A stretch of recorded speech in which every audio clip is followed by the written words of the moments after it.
Hello and welcome to Holistic Circle Podcast Spiritual Conversation. My name is Philipp Kobald. We are reaching out to people who are passionate about spreading light, love, and joy. And today I have Clint Sabom. Hello, Clint. Hi, it's good to be here. Thank you for having me.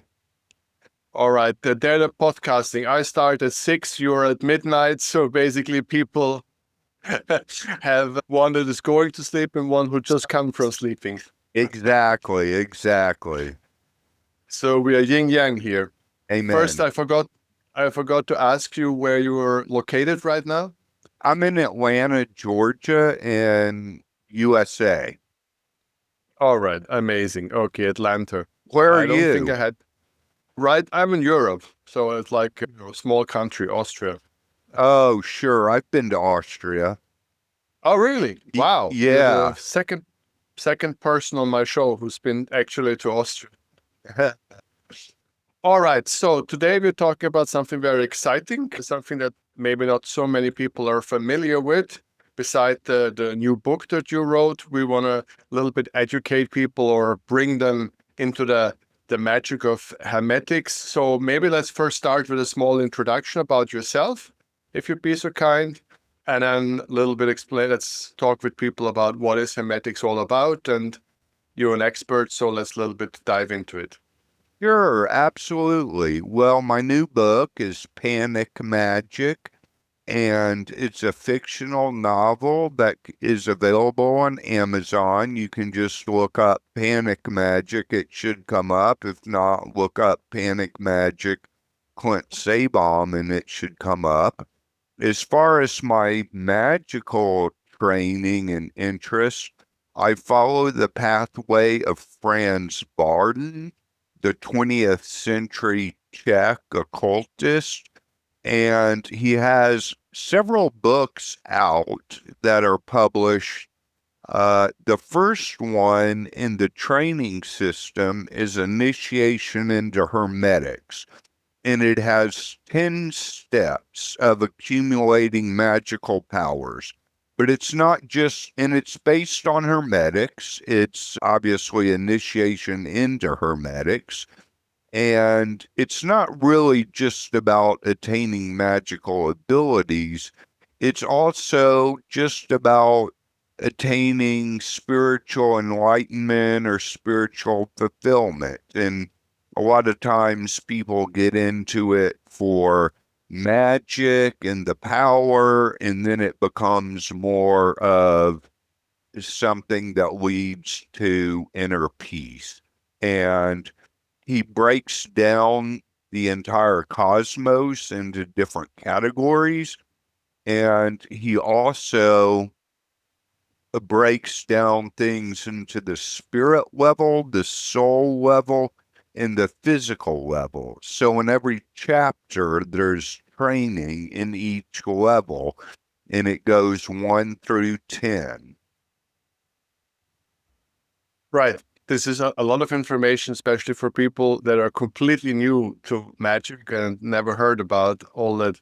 So maybe the first question comes to mind. You said you follow the training, the initiation. So you were part of a group of people practicing this, or you mean initiation like in a spiritual sense, so that you've been reading these books and studying by yourself. So maybe start from that point. I know that there are groups, that there are associations in the US that practice and teach these things. So you're talking about that initiation or like on a personal level? It was really on a personal level. I certainly wish I'd had a teacher at the time, but I basically just went through the book myself. And it took me about 7 years to go through the book. It's very comprehensive and there's a lot to it. And I wanted to do it thoroughly, so it took about 7 years. Some people say it takes double that time to get through the entire book. I mean, it's really a lifetime process. So I went through all 10 steps of initiation into Hermetics by myself. Certainly, if I had been in a group or I had had a teacher, that would have helped, but I didn't know of any at the time. All right. But today you are teaching others. I mean, you have evolved and you're now recognized by others. That's how I came to know you. So I guess now you help other people with their progress. Absolutely. I help other people work the steps of initiation into Hermetics. I have a coaching business and I usually set up meetings on Zoom with individual clients. And I also give energetic transmissions in some of my sessions where I basically transmit what Franz Bardon calls the Akasha, but you could basically call God, and it's not based on any particular religious God. It's just the God of all religions, a universal kind of religion. And so I offer that, but I do have a coaching business, and I also sell online classes. And I have a YouTube page that has a lot of videos on this information, and it's simply under Clint Sabom. And you can find that on YouTube. I have a whole lot of videos there. I also have a website, clintsabom.com, where you can buy my online classes or contact me for a session. But now I help other people get through the parts of initiation into Hermetics. That's basically what I do. Right. Anyway, all the links to you are down from the video. So people just, down there find all the links and information. They don't have to Google around. That's the beauty of podcasting. We Google for them. So there we go. So let's just get one step back before we talk about the book, which basically so people better understand, because you a little bit explained Hermetics, said the word magic. Not everybody really understand what magic means. And from a Harry Potter movie to what you do, it's a bit of a different, I don't think you make things disappear, or maybe you do, I don't know. But I think we would, in the time of YouTube, already see it. So maybe can you a little bit explain people what you actually mean by the word of magic and how this translates in everyday life, or what Hermetics basically teaches? What does the word magic mean to you? Oh, magic just means to me anything that's universal and that also involves developing spiritual capacities for different things. And, I mean, obviously there's lower level abilities, there's higher level abilities. Some of the lower level abilities are just vacancy of mind, being able to visualize stuff in the room before you and kind of your mind's eye. That's in using auto suggestion, which is basically affirmation, and doing the impregnation of food and water with certain wishes that will come through after you impregnate food and water in the air. And so those are kind of some of the lower level abilities.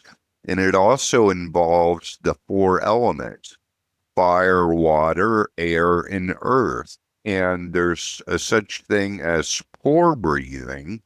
And pore breathing is basically using your entire body to use, almost like there's lungs in your arms and lungs in your legs, and you're breathing in through your entire body. And in step 3, he gets into pore breathing with the elements. So, in a sense, this all starts off as an imagination and becomes manifestation. So, the pore breathing with the elements, you imagine fire and maybe sitting in the middle of a big bonfire, and imagine that to the point that your body really does heat up.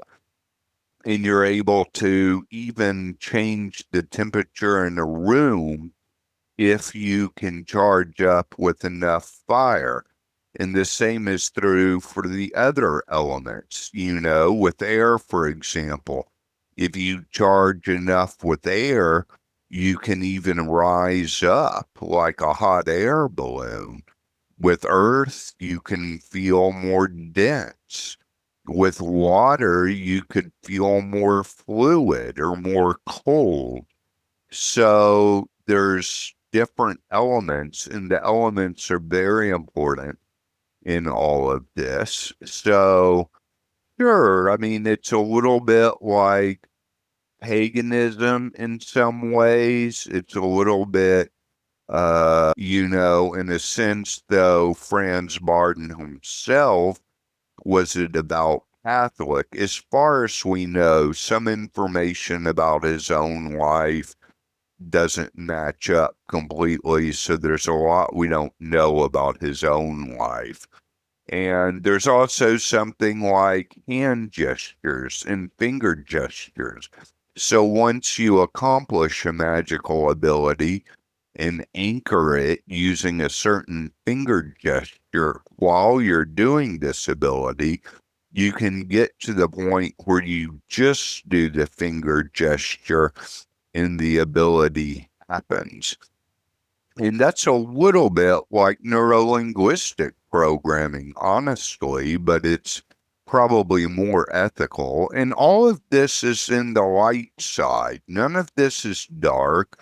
None of this is what you would call black magic. It's all in the light and it's all of God. So, no, it's not exactly like Harry Potter, although personally, I haven't read the Harry Potter books, so I can't really comment too much about those, but I assume it's different. It's certainly different than some things that are described in movies about magic that I've seen. But the real high abilities all come in step 10. And the crazy thing is he throws in these higher level abilities all at the end, but he also says each magician can choose what they want to specialize in. Another ability that comes, I believe, in chapter 7 is clairvoyance, clairsentience, clairaudience. Now, a lot of times, spiritual people and people that are real sensitive have an automatic clairsentience, which means you can basically feel the energy in certain, places, and the energy feels different maybe from person to person you encounter, maybe in physical rooms you come inside. For instance, when I was visiting Europe, I'd go into some of those big, beautiful cathedrals and I would feel the energy of those cathedrals. That's what Bardon calls clairsentience. Right. There's also dividends, or basically different schools. Some basically mainly work with angels or beings of light or dark beings, to use them in like in a corporation to do magic. So basically they work on the ability to contact these beings, and then basically tell them their wish and they make it happen for them. Whilst you seem to be quite a lot working with yourself and preparing your own body to manifest these wishes from inside out. What you talk about is divine, or you think it's just all part of a kerning lurf? I think the two go together. A lot of it is, within and doing the powers yourself. But in the book, Barton also mentions contacting your higher guardian angel. He even uses the word Eucharist for impregnating food and then eating the food afterwards to have a certain thing preferred. I mean, and praying to God for me is very much part of it, and it can be any god or goddess for that matter. And, Ah, that was part of it for me. very strong with a lot of magic is goddess. I mean, there's a lot of magic occults that have the women in the center. I'm not the world's biggest expert on magic cults, but a little bit I do know myself. So there's quite an interesting element with the female power. Yeah, in my opinion, both are good. Masculine figures and feminine figures, or even a non-gendered god. I mean, all of the above are okay, in my opinion. All right, so people have now a little bit of a background. For the one who hear it the first time, it's most probably a bit overwhelming to put it all in the different categories. And so you basically are so used all of this knowledge to put it into a book that is more, as I said, like a fantasy book, so people can get to in touch with this knowledge. Or what's the motivation in writing this book? Or simply enjoying the story? It's both. It's certainly both. I mean, the story teaches and the story also entertains. It's about a tormented magician who is deeply traumatized, but also has the power to levitate.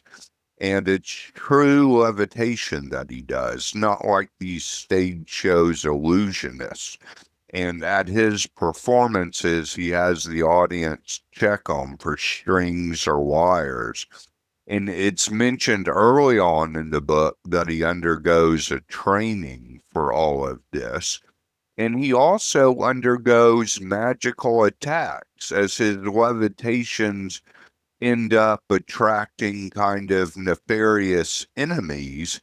And ultimately, intelligence agencies recruit him to work for them. And he undergoes a lot of different magical attacks. So, magical battles is part of this book. So, yes, it is kind of a training manual for the occult and hermetics, but it's also a very entertaining story. So, it's a combination of both. Would you actually think that there ever was a time that somebody with practicing those magic could actually levitate? You think that was a real thing, or you think we are not there yet? Oh, no, I think it's a real thing, and I think there are Buddhist and Taoist hermits living in the Himalayas that can actually levitate right now. Right. And in the time of YouTube and mobile phones, you think we haven't have a video yet because it's deliberately not on the video, which is almost like it seems almost like impossible that there's anything happening in this world right now at any place without even the most secret of stage meetings that end up on video that we don't have a video yet. Yeah, I think that people that have this ability kind of guard it and keep it silent. Franz Bardon has, for example, an initiation into Hermetics. He has the 4 pillars of Solomon, and one of the 4 pillars is silent, keeping their magical abilities silent. So I even had kind of a conflict with that before I started putting YouTube videos out there and working in my coaching business. I was wondering at first if I should just keep it all silent and keep it to myself, but then I realized it would help people, so I went ahead and put some of it out there. Right. I know that this is a hot topic, between silence and initiation, and because whatever can be used for good can be used for evil, and there's already enough evil as it is. So there's a strong argument to be made to not publish certain things. Absolutely, absolutely. And I don't publish certain things because you're absolutely right about that. Things can be used for evil, and there's certainly enough evil in the world right now. I spoke with another person who is deeply into magic, and he has different opinion. He thinks it's time to, as much as possible, open up, because anyway, it seems the evil is overwhelming in this planet. So he thinks we need any kind of good knowledge that we can provide to people to improve and to go further and to uplift humanity. So there are different approaches to this take. No, and I agree with that person as well. There's so much evil in the world right now. It's good to put out as much light as possible. I mean, the guy works as an exorcist. So, I mean, if anybody have seen the darkness, he's got it. Oh, yeah. That's hard work and very dangerous work, too. Yeah, and he's doing it for free. So it's impressive, very impressive. Absolutely, that is impressive. Right. I guess most of us would run away when they see those dark creatures in the room. If we could see them, we would run away and not trying to confront them. So that takes some balls, I guess. It certainly does, yes. But he built up so much powerful energy that he says they're starting to get afraid of him. That's fantastic to hear. Kudos to him. All right, but I guess you know all about it because you're working with these things yourself. So that's. But when you now say, I think a lot of people listening to you now might think, if you can put thoughts and energy into food and drinks, well, now there we are already in the movies. Because when we talk about magic potions, some people think it's about the herbs they use and all of the ingredients, while other people think it's exactly that manifestation and that water can take energy. And so basically you can take a simple glass of water and make a magic potion out of it by injecting the right thoughts. Absolutely, you can, yes. So this is a bit like homeopathy, I guess. In a sense, yes. Well, then the question is, does this work also on others, or just if you drink it or eat it, or you really think that you could put certain thoughts into a glass of water and then somebody else drinks it, that he would also get this information? That's a good question. If I was honest, I'd say my honest answer is I don't know because I haven't tried that. Well, there we go. Let's see next week. Yeah. I want to be transparent and honest about everything. So Yeah. I would think in theory it could be. You could put certain wishes into a glass and the other person could drink it and it would work on the other person, but it would be probably more powerful with yourself than with the other person. That's my best guess. All right, let's keep it there, but keep me posted. Let's you. Yeah, I'll keep you posted. Right. That's an interesting one. But there we go. There we're already at Harry Potter level. Okay. Yeah, maybe there's some overlap. Yeah. All right. Now, last thing before we if you want a little bit, spend more time talking about the book. So now you said, now you're more aware that there are these organizations, there are these different groups who teach this kind of knowledge. You yourself teach it. So what would you say is a good person to go into, is to be interested, and how should they reach out? Would you recommend some group is better than the other? How would you go about when I'm listening now to this podcast and I'm totally intrigued and I would like to learn these things, but I would love to have a group or a teacher? Where would you point? In which direction would you point people? I would point people, well, you can go to my own website and go to myself, but you can also go to a place called Perseus Arcane Academy, which has a collection of teachers teaching different things about magic. Now, about physical in-person groups, I personally don't know of any, but I do know that some exist. Like the Gardnerians and stuff. Like the what? Gardnerians. I haven't heard of them, no. All right, they're big. It's just one example. There are others. But yeah, like them or like the Rosicrucians, I guess. OTO and whatever. Yeah.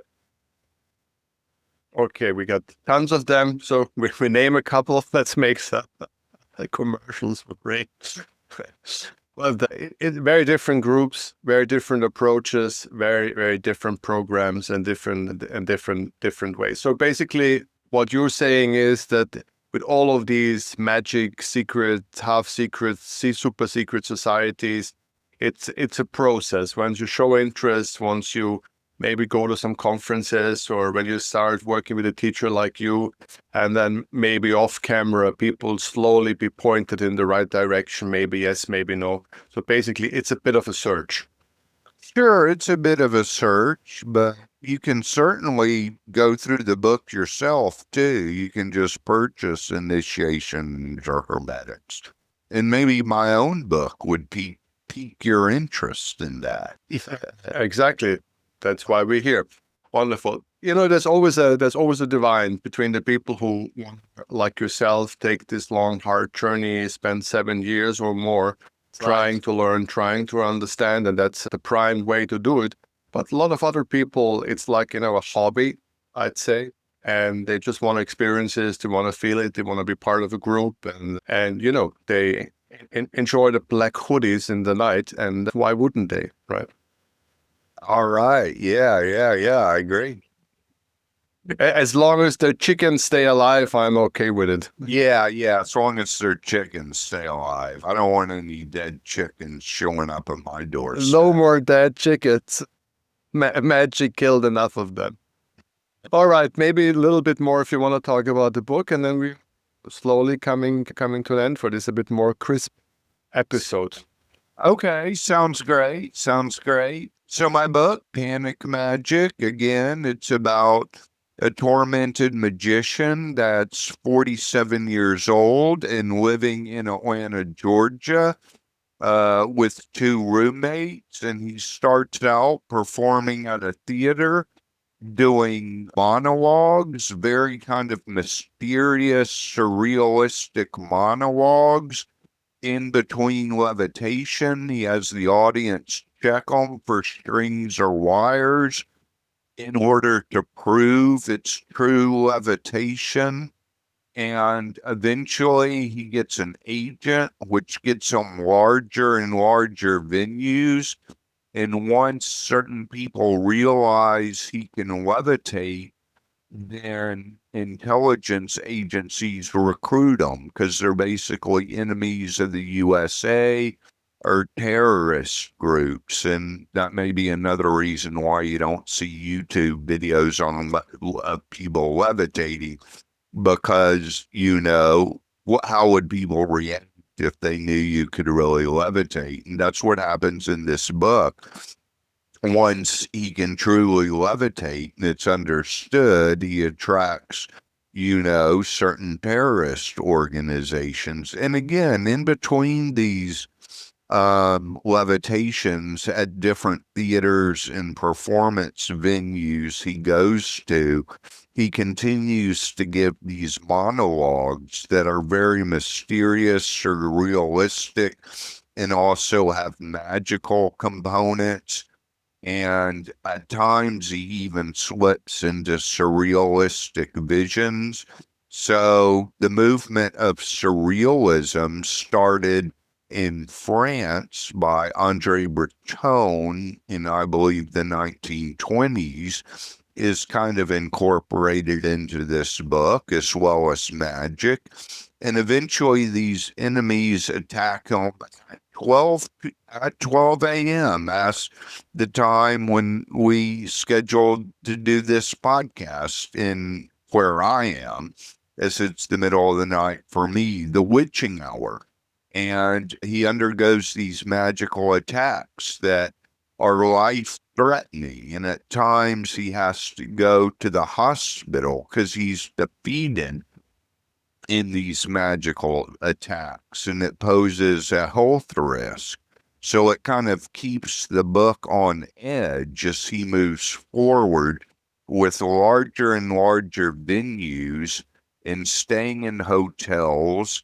And the FBI works with them, the Pentagon works with them, and eventually he gives a performance in front of the Lincoln Memorial in Washington, D.C., and it's a huge performance, and I won't spoil it, anymore. I will say the book involves certain relationships too, so there's a love story component to it as well. So it's probably best in the category of urban fantasy. Fantasy like the Harry Potter books, I presume, but it's not necessarily young adults. It's probably more of an adult novel. And again, the name is Panic Magic. And so that's basically the best summary I can give of the book without giving too much away. But it's certainly an entertaining story for all spiritual people and anybody that's interested in metaphysics and paganism and magical abilities or in comparative religion, or really just the person that wants to be entertained by a good fantasy novel. I think fantasy readers, people that read a lot of fantasy, would love this book. Well, let's really hope for this book, because spreading good news, spreading positive magic can definitely only help people, hopefully. So I guess you're part of the good news. And I thank you so very much for this short, then a little bit shorter than usual podcast, but we're talking about secrets and magic, and so we must keep it short, not to by accident reveal too much. The audience have to find the knowledge. Right. All right. I agree. So we have the links down there, where the first step to find more secrets and more magic information, the links to Clint. Thank you so very much, Clint. And now you can finish your day, and I can properly start my day. Okay, sounds fantastic. Thank you.